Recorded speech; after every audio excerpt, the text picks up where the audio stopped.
Je vais d'abord expliquer ce qu'est le Rich Media. Le Rich Media consiste dans un navigateur, à l'intérieur d'une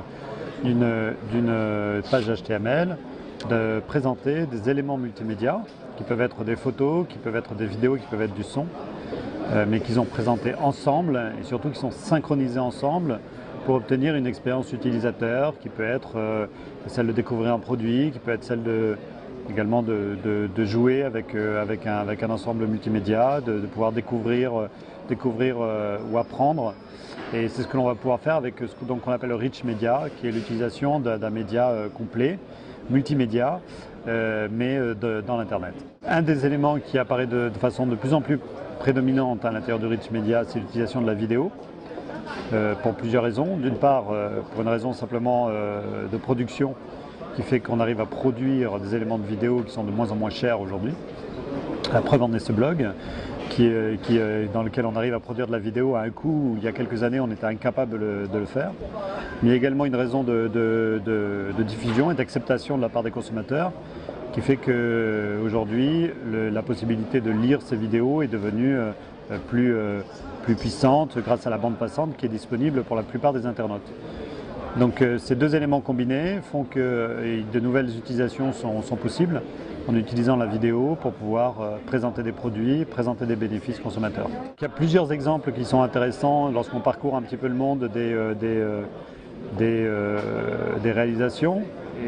On va trouver par exemple un exemple en Suède que j'ai trouvé tout à fait intéressant, qui est un site de commerce électronique qui va supprimer la totalité des photos et des textes et finalement dans son site web pour présenter une expérience multimédia très riche, mais qui utilise seulement la vidéo pour présenter des produits. Donc c'est une marque un petit peu underground, mais en tous les cas qui a choisi ce mode de communication de façon à avoir une approche extrêmement originale de son catalogue et qui apporte une expérience utilisateur extrêmement riche.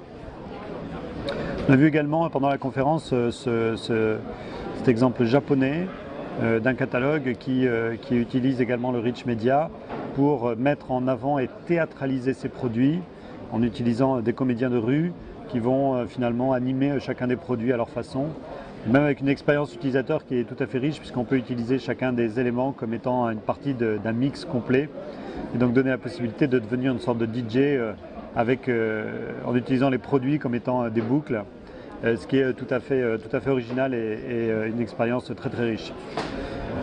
Lorsqu'on poursuit en fait dans cette expérience, on arrive bien à la vente du produit, à la présentation du produit. Donc il s'agit vraiment d'un site de commerce électronique, mais dans une expérience qui est très très ludique pour l'utilisateur.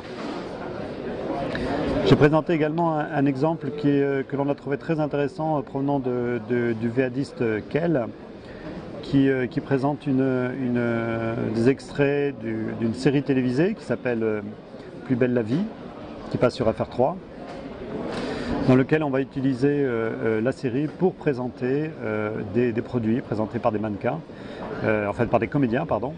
Et ces produits, on a la possibilité de cliquer à la fois sur les comédiens, mais également sur les produits qui sont utilisés, donc en placement, ce qu'on appelle en marketing du placement de produits, mais pouvoir zoomer ensuite sur les différentes fiches. Donc c'est un exemple tout à fait intéressant à nouveau. J'ai cité également l'exemple d'un site comme X-Commerce Edit qui s'appelle Want to Know et qui présente un produit par jour et dans lequel la vidéo est massivement utilisée pour présenter le produit. C'est le point d'entrée numéro 1 à l'intérieur de la page web de façon à vendre le produit et présenter ses caractéristiques, qui est un mode de communication différent. Le retour d'expérience qu'on a sur le sujet, c'est qu'on augmente deux facteurs qui sont des facteurs clés dans le commerce électronique. D'une part, la capacité à générer un trafic moins coûteux, parce qu'on a des meilleurs taux de clics lorsqu'on explique qu'il y a une vidéo qui présente le produit, mais également un meilleur taux de conversion, puisqu'effectivement il y a un effort plus important qui est fait sur la présentation du produit et sur la présentation de ses avantages. Donc les deux combinés permettent de réduire le coût par commande en termes de marketing de façon assez intelligente, puisque fondamentalement le coût de mise en place des vidéos a fortement chuté dans les années qui viennent de passer.